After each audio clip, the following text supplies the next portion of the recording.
This is Fertile, a podcast by ART&Agrave. Fertile is your journey back to the rhythm of your cycle, the wisdom of your hormones, and the sacred biology that shapes you.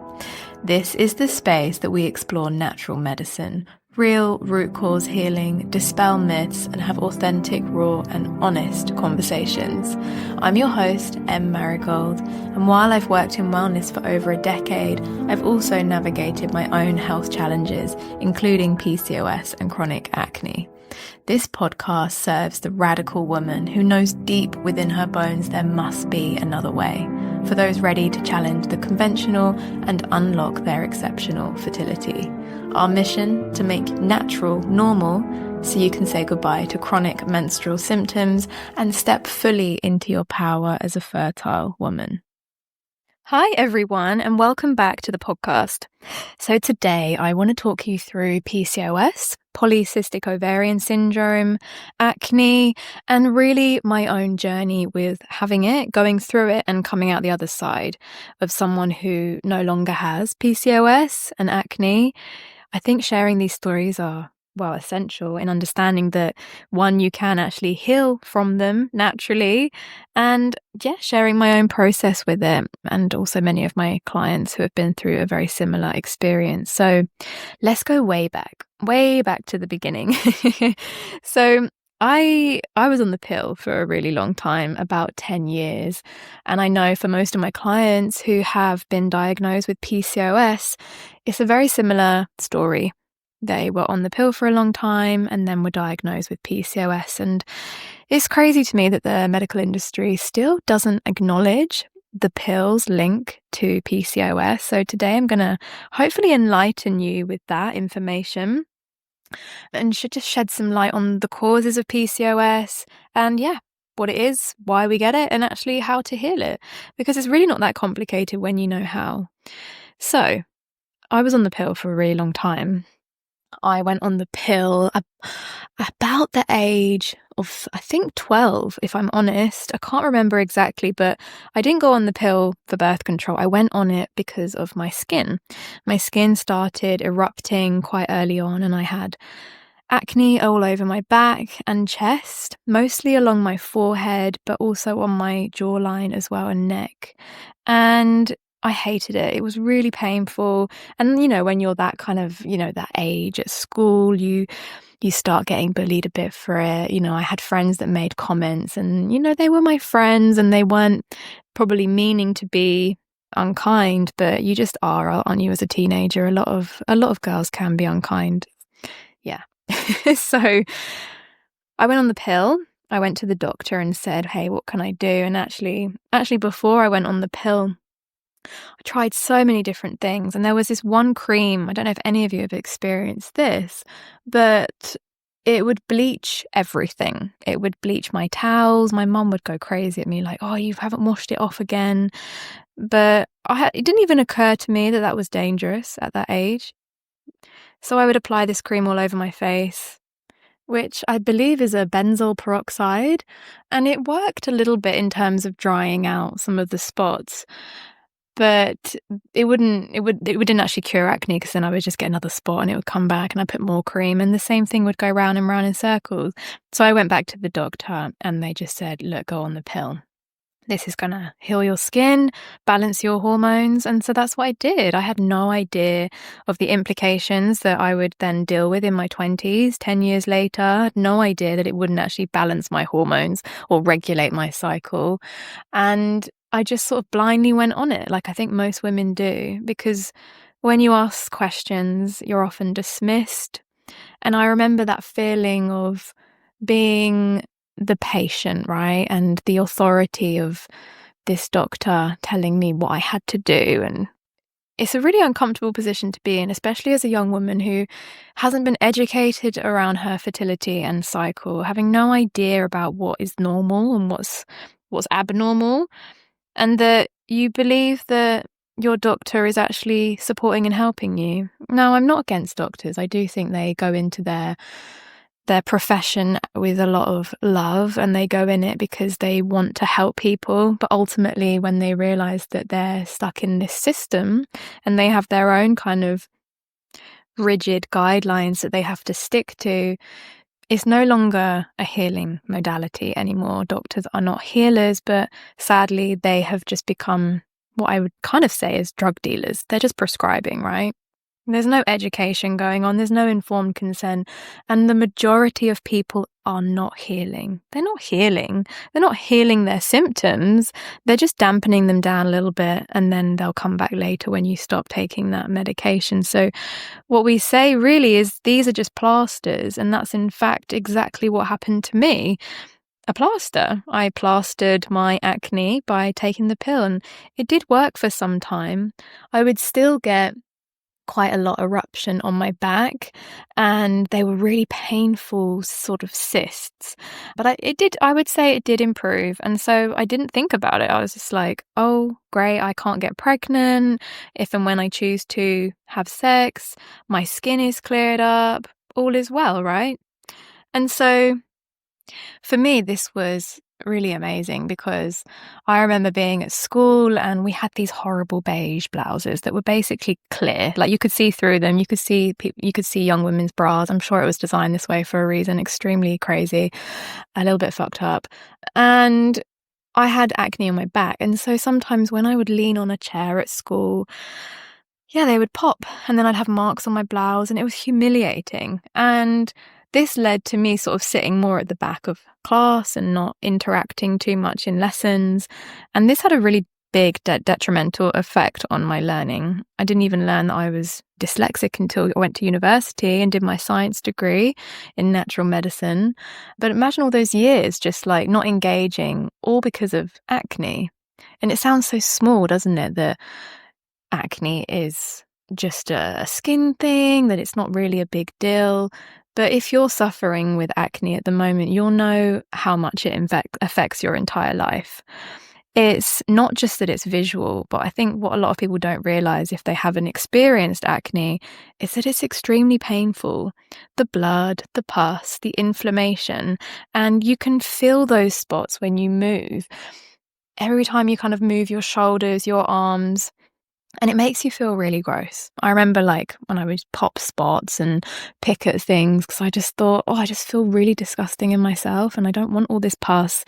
And yeah, so when going on the pill, it was like this dream for me. I was like, wow, my skin's so much better. And then I decided to come off the pill. I was going through this whole like radical time in my life. I went vegan. I wanted to travel, and I stopped taking the pill, went traveling to India, and lost my cycle. I no longer had a period. And what I learned actually is that I hadn't had a period for over 10 years. And I didn't know that because I was bleeding every cycle roughly with the pill, but I didn't know that was actually what we call a withdrawal bleed. And that I later discovered that I'd turned off my cycle and I hadn't ovulated for over 10 years. Now, this really concerned me. When I met Ayurvedic doctors, they told me that this was really dangerous and something that the West needed to change, and that they could. I met a Tibetan doctor and I met an Ayurvedic doctor, and I did a lot of my own travel and research, and I can understand this is highly privileged to be able to travel across the world and go learn from other people. But I just was with a friend. I had a backpack, had a little bit of money that I'd been working hard to save. Sometimes all three of us would just like share a bed and just pay like £1 a night to stay in a hostel. And this was like a really big part of my journey because it gave me that space to be able to actually listen to myself and my symptoms and start that intuitive process of what do I actually feel and what is going on? Why are we giving women the pill and just turning off their cycle and then pretending everything's okay? So I started learning. One of the doctors I met told me that I was completely full of toxins and stagnant, and one day soon it would all erupt. And I was like, what does that even mean? I was like, okay, a bit dramatic, right? And actually, I didn't have a cycle for the whole time I was in India. I didn't have a period the whole time.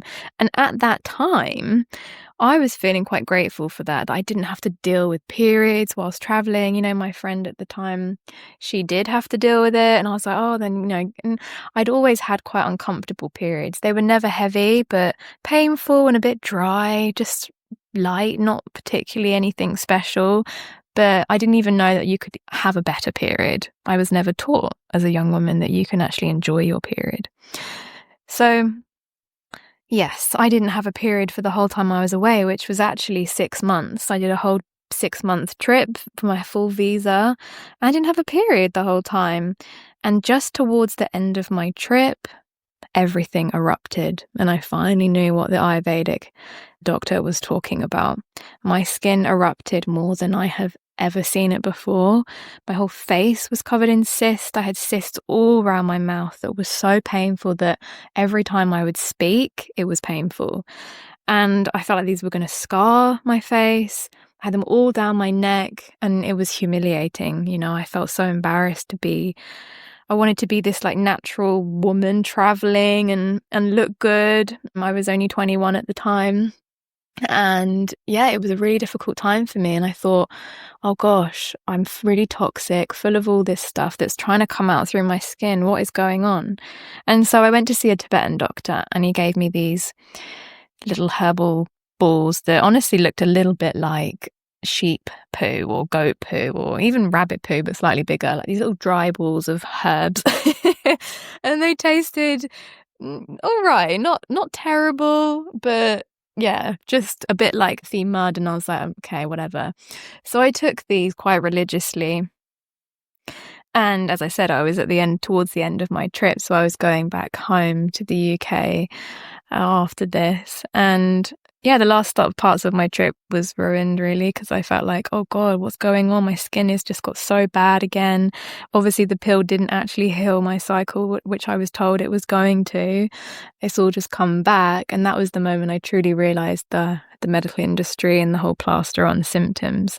So I spoke to the Tibetan doctor about what to do, and he just said, keep taking this medicine and start living aligned with your Ayurvedic dosha. And I was like, oh right, okay. I still didn't really understand what that meant at that time. I knew I was quite pitta. So I actually did start to integrate that. And I saw this other Ayurvedic doctor, and he saw me, saw my skin, saw my pink face. I was so hot all the time. And he gave me a glass of raw cow's milk with some cardamom and shatavari. At the time, I was like, I'll just take anything. He was like, darling, did he call me darling? Probably not, actually. I think he called me sister or auntie. I can't remember. And I would call him Baya. Is it? We call him, or Baiji? Yeah, I can't remember. But yeah, he gave me this cow's milk. I think he probably called me sister or auntie and said, you need to cool down. You are a pitta woman. And I was like, I will take whatever it is. So I just drank it. Honestly, like at this point, I was going through this stage of life where I was like, become vegetarian from eating everything and anything, and I was considering going vegan at this point. I hadn't fully gone vegan yet, but I'd cut out most animal products except for dairy. But I took it in that moment. I was like, I need to cool down, right? And it actually worked very well. It cooled me down. And that was the beauty of Ayurveda. That first meeting of that raw cow's milk, shatavari and cardamom. I was like, what is this amazing formula? I teach my clients a lot about these little beautiful tasty formulas now that they can integrate. So that goes way back to the beautiful Ayurvedic man. I can't remember his name, sadly, but an honor to him and his incredible formula. And so I came home after the trip, and skin was still terrible and erupting. And he actually said to me as well, I mean, I met quite a few different doctors, but this last one that I met, he said, when you land at home, your period will arrive. And I was like, why? He was like, because you'll cool down and your pitta will be ready to, be released. And I was like, all right. And he was right. I got home, and within the next week, my period arrived, and it was pretty intense. And I was like, whoa, this is technically my first ever period, because I'd been on the pill before I'd even had my cycle. And so this was my first period at the age of 22, and I felt like this huge relief. I remember crying a lot and feeling like, oh my God, is this what it is to be a woman?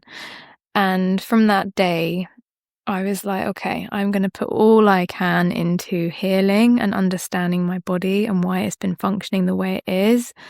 And, it took quite a lot of time and patience. And that first year after, my cycle was extremely irregular. Acne was still raging.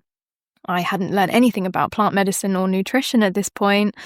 And so my cycle would just show up whenever it wanted. It was really irregular. I'd had periods sometimes every 2 months and like every 3 weeks, and it was all over the place. And I was like, oh my God, I really need some support with this. And I started working in a cooperative, like a natural food cooperative called Infinity Foods in Brighton, actually, at the time. And I started learning quite a lot about organic food. And I was like, interesting, and integrating that and learning a bit more about supplements, although I'm not really a supplement practitioner now because I think you can get everything from plants and food. But at the time, I was really interested in how I could support my body. And so really, it was a whole year of learning. And then I continued, and my cycle did start to regulate a little bit as I'd pretty much only be eating organic foods. I went full natural, stopped wearing makeup, stopped using tampons, just started slowly removing hormone disruptors from my life. And I didn't even know the extent of hormone disruptors at the time. I was just going for like eco washing up liquid and eco laundry liquid. I had no idea about the extensive list that I would need to learn about, which I did. I did learn. It took me some time, and it's what I teach my clients now. All these little hidden things that disrupt our hormones that majority of people have no idea about. And I certainly had no idea. And I really put a lot of energy into learning how to cook because I come from a family that doesn't know really. My grandma did have some good recipes. She taught a lot about cooking from scratch. My mum was a single mother and she did her best. I remember she always used to make these kind of sausage casseroles and dumpling thing, which I loved. But we did also have quite a lot of ready meals, and it's just part of a lot of the culture here in the UK that we just, convenience seems to be like a big part of how we eat, and none of us are taught about nutrition. So I didn't really know anything about nutrition. I didn't even know what a chickpea was until I met my now best friend. But at the time, we started living together in Brighton, and she taught me so much about cooking and cooking from scratch and soaking beans and tofu. And I was like, what are these ingredients? So she was a really big part of my journey before I then traveled to India. And then coming home, I put all of that into practice, and I went vegan at this point because I thought it was the way forward. I'd learned quite a lot about Ayurveda and Jainism and Hinduism and Buddhism, and learning about, every living being. We should treat them as our mother. I met this cow in India and I completely fell in love. It sounds so ridiculous, doesn't it? But we went to an animal sanctuary and there was this beautiful cow, and the cow had fallen off a roof and broken its back. And in India, you can't kill a cow because they're sacred. And I found it absolutely heartbreaking because I could see and feel how much pain this cow was in. And I just sat there crying and stroking its head and just playing with its eyelashes a little bit. And it was so beautiful. This was my first interaction with like a really big animal. I feel like I've been quite detached from animals my whole life. Never killed an animal for food, never lived on a farm, never really experienced. The only pet I had was a cat. And I never really felt that connection to this animal like that before. And I was just really wanting to, put it out its misery. I was like, can we please kill this cow? It needs to go. It's, they can't help it. And it was just waiting to slowly die. And I remember sitting with it for quite a long time. My friends, I think, thought I was a bit bonkers. But I was just sitting and talking to the cow and was like, it's okay to let go. You don't need to be strong. You don't need to hang on anymore. It's okay, And I'd learned a lot about reincarnation and just understanding that we're very much connected. And yeah, I really spent a lot of time sitting with this cow. And that was really the moment I was like, I don't think I can ever eat an animal again. And I went home and went home, as in went to the hostel. And I got a call the next day from the sanctuary to say the cow had passed. And I felt so grateful. And I felt like there was a big part of me just saying to the cow it was okay to go. Oh, wow, it was a really big moment. And I had so much, I felt like I mean, I've always been an empath, can really feel other people's feelings. I don't know if it's a good or a bad thing, but I've always been very intuitive. And part of that comes down to, I mean, it's a whole other podcast, but people pleasing and understanding other people's feelings over my own, potentially. That's a whole rabbit hole to go down. But I've always been that way. And I think that was also why I became a healer, right? And a medical herbalist, and wanting to heal others, of course, sharing all of my knowledge of how I healed naturally, but equally because I have this innate desire to help others heal. And so, yeah, coming back from India, integrating all of these practices, changing my diet, became very much a vegan for a really long time. And I really, for a long time, thought this was the way forward until it wasn't. And I started to feel exhausted, depleted, and I just kept craving eggs. And I knew that I had to start integrating some animal products because as plant-based, I felt like I was cooking all the time, having to eat huge plates of food.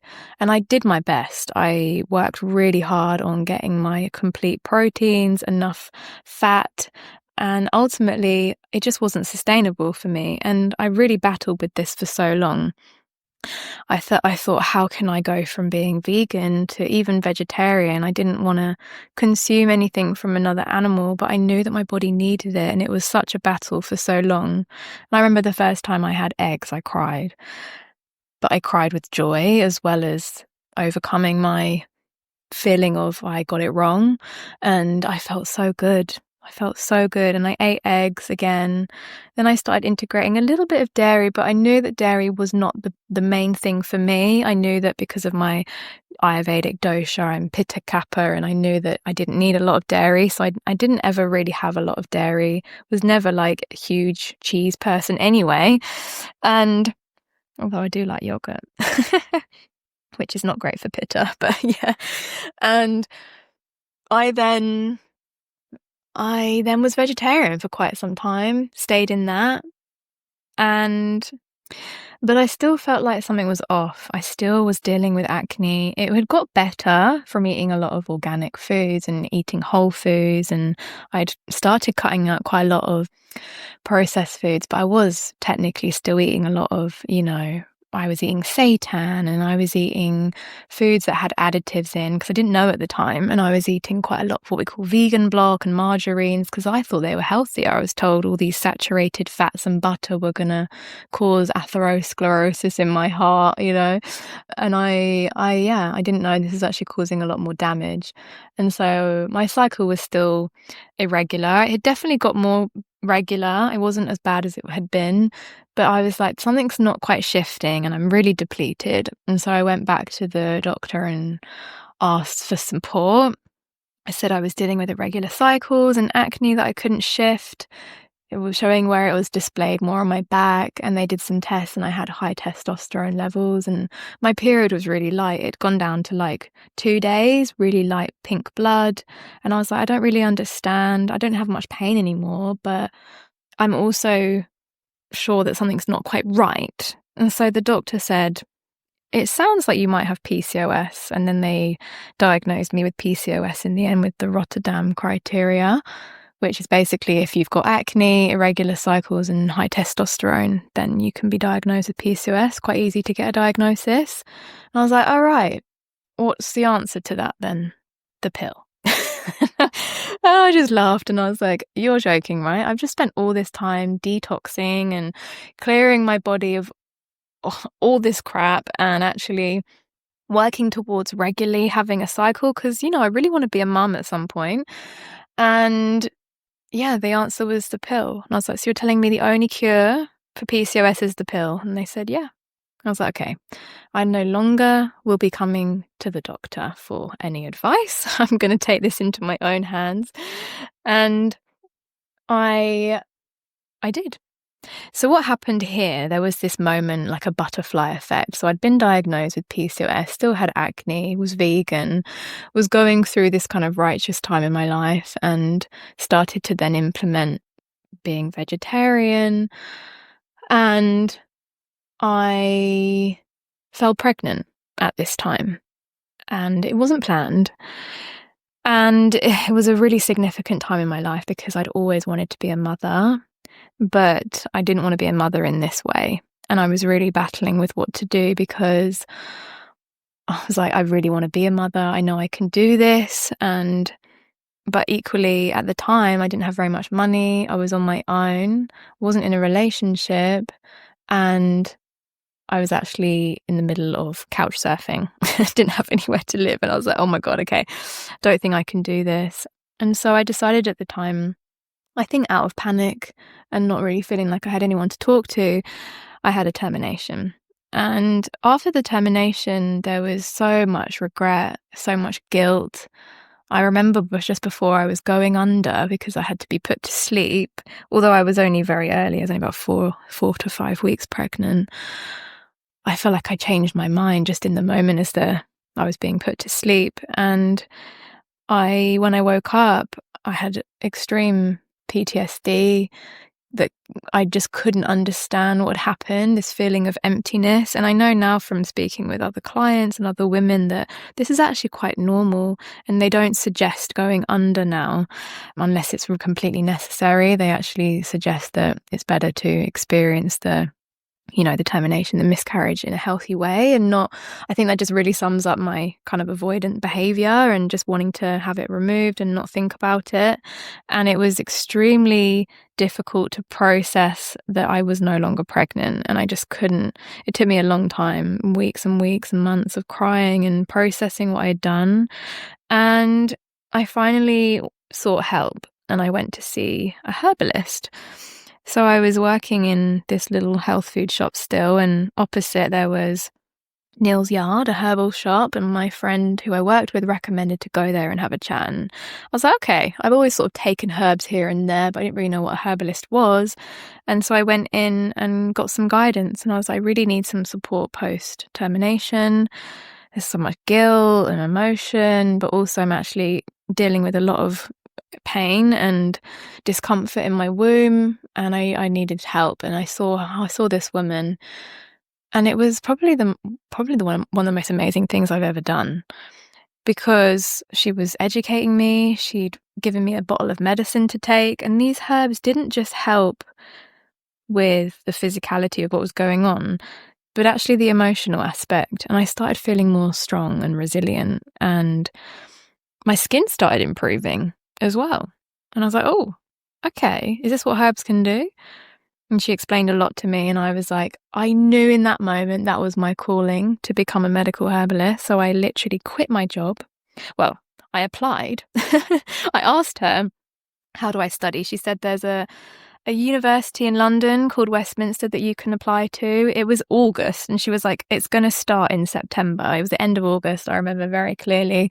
So I rung up and I said, I want to become a medical herbalist. Can I apply? And they said, well, enrollment's kind of closed now because we start in 2 weeks.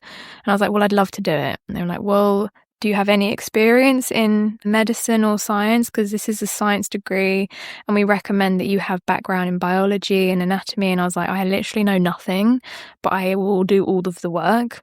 I had no idea what I was signing up for. I was like, I'm just going to be like in this wooden hut as a folk herbalist making remedies. Like, that's the mindset I had. And then I went into this degree like, holy shit, I have no idea what a cell is.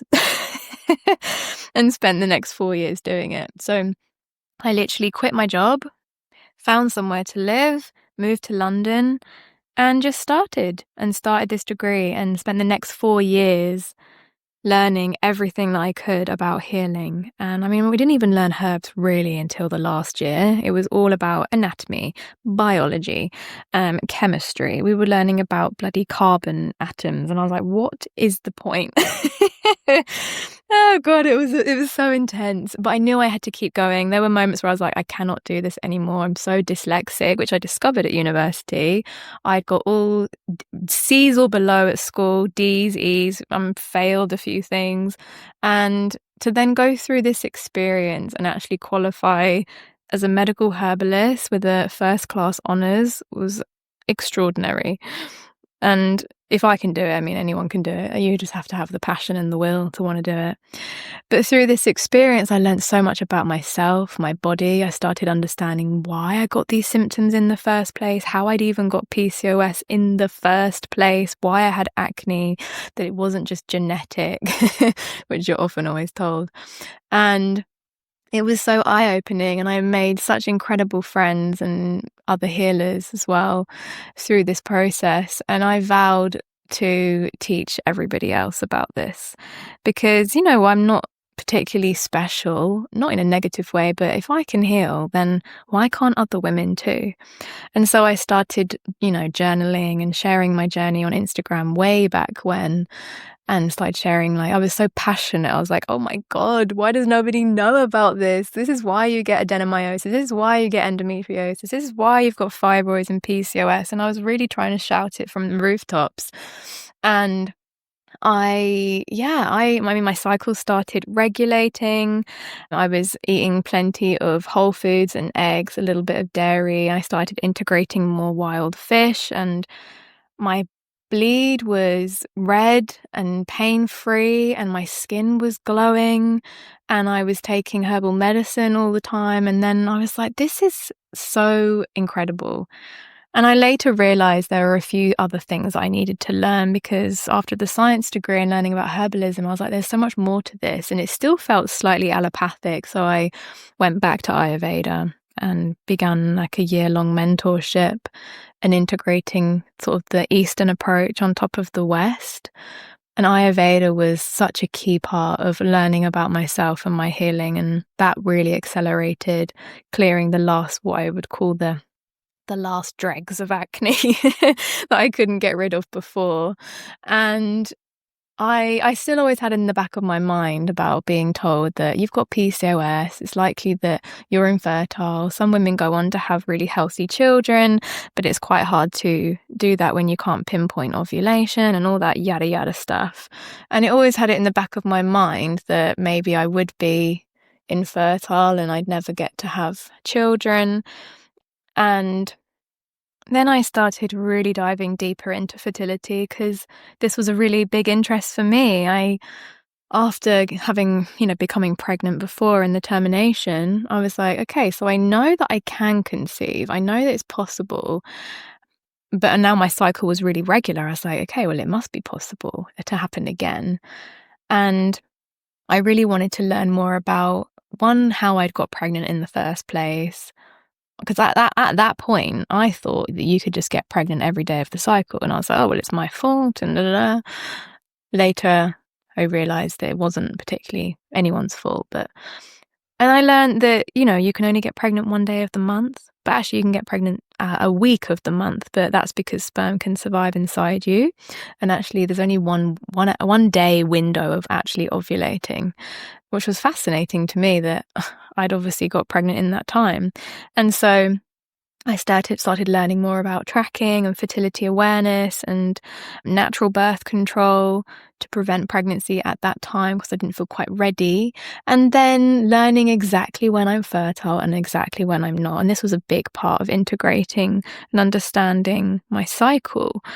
And so now I'd got medical herbalism pretty much under the belt, understanding that, and Ayurveda. And now I was refining it into women's health.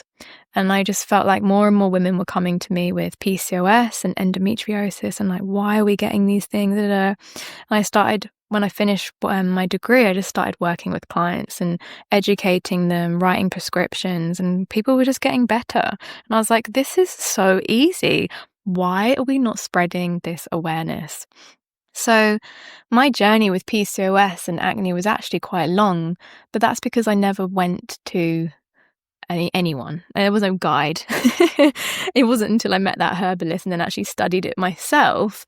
I think my healing journey could have been very quick, in a couple of years maybe, but overall spread over probably the last 12 years of doing it slowly and dabbling in this and trying this diet and what works, and getting to a point where understanding not just what plant medicine is, understanding the body, how it works, how you heal, how you don't heal, and what actually causes symptoms. And then understanding nutrition is a big part of that, and what humans actually need to eat to survive and thrive. The human diet, like every animal on this kingdom, has a diet. We don't, in this life, we've got so many trends and fads, it becomes extremely confusing. And it's actually all quite simple. And so, my journey came to a close when I conceived my son. And in that moment, that was when I really knew about animal products even more, because it was extremely intuitive and instinctual.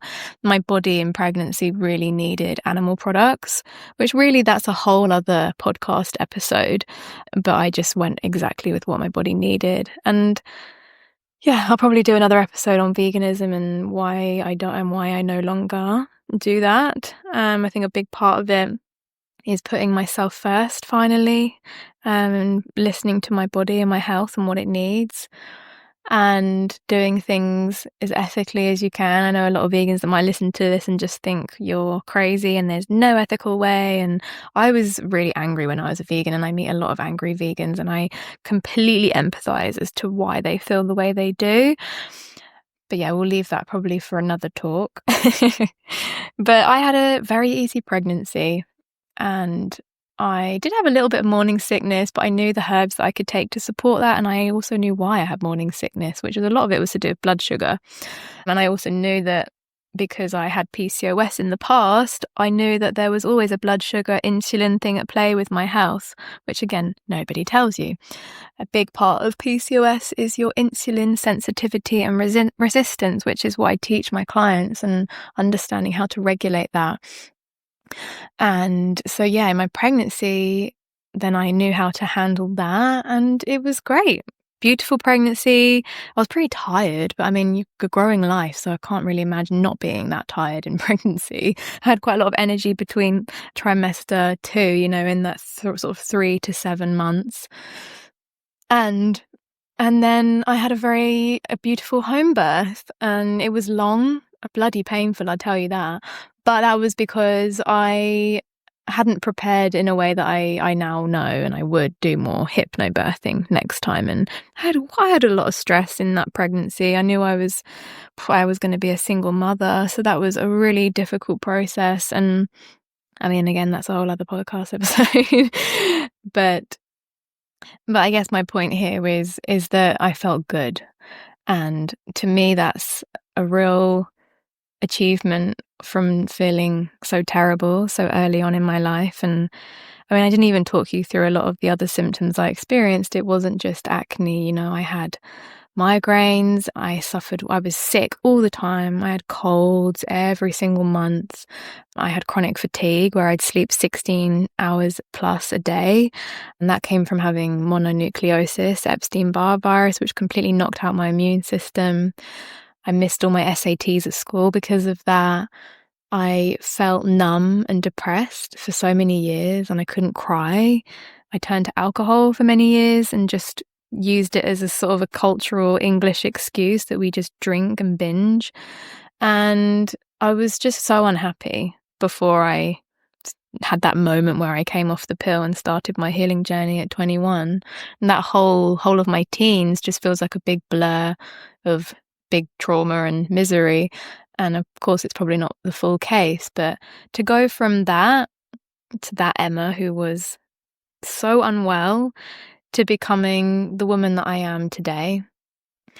And I never thought I'd be the woman with clear skin and long, healthy hair and thick, hard nails and regular bleeds and have the amazing little boy that I have. And it's such a joy to come out the other side of healing, because healing's not easy. And a lot of people say to me, but how do you know that you don't have PCOS anymore? Well, I know by my symptoms.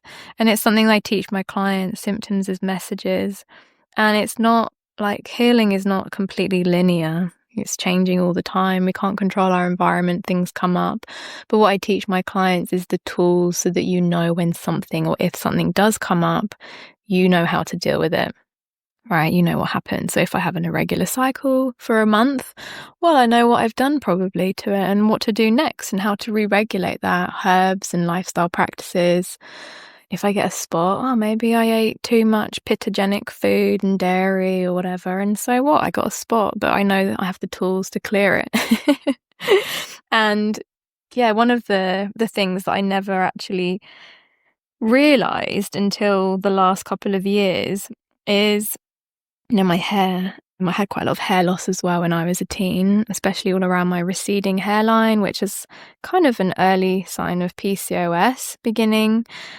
And I lost hair, and my nails were so brittle. I used to put that nail varnish on my nails that would make them taste bad so that you couldn't bite them off, and I bit them so low that they would bleed. And I just dreamed of having like long, thick, healthy nails. And I do now. They're so long. I can't even cut them sometimes. I actually nearly broke the nail clippers the other day because they're literally like hard metal. So that's a big sign. I know that I'm healthy and well. My hair grows well as well. And all those times of having these like receding hairlines and feeling a bit bald. And yeah, to be at this place in my life where I'm just so well. And yeah, a lot of people always say, like, I don't know how you do it, Emma. I don't know how you run this business, and you're a single mother. How do you function on like little sleep and all of that? And it's like, I don't know how anyone else would do this if they're not well. Like, I struggle sometimes, but because I am well, my son wakes me up at 5 a.m. I'm with him most of the day. I have built this business to help others, having the podcast and writing articles and having my one-to-one clients and writing prescriptions, and then, going to bed late. I still function really well. And to me, that's a sign of resilience, which is what I teach my clients, is how to build that resilience, how to replenish your cup, because that is what fertility is, right? That's what fertility is. And what I teach my clients now, and a lot of the younger women as well, that actually having a cycle is so beneficial for your health, for your mental health, for your mind.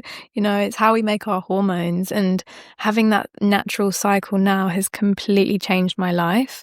The women that I meet who are still on birth control, and they're just like, have no idea until they come off it, how they then feel. You don't have to put up with these symptoms. You don't have to put up with feeling exhausted all the time, depleted, hemorrhaging periods, dry, irregular cycles. Like, none of that is normal. So if you've ever been to the GP and they tell you, or the doctor, what you're dealing with is normal, and the only answer is the pill or surgery, run a mile, because it's not true. And to me, that is extremely unfair. It's not giving informed consent. And I always go back to that moment of being told you've got PCOS and the only answer is to go back on the pill.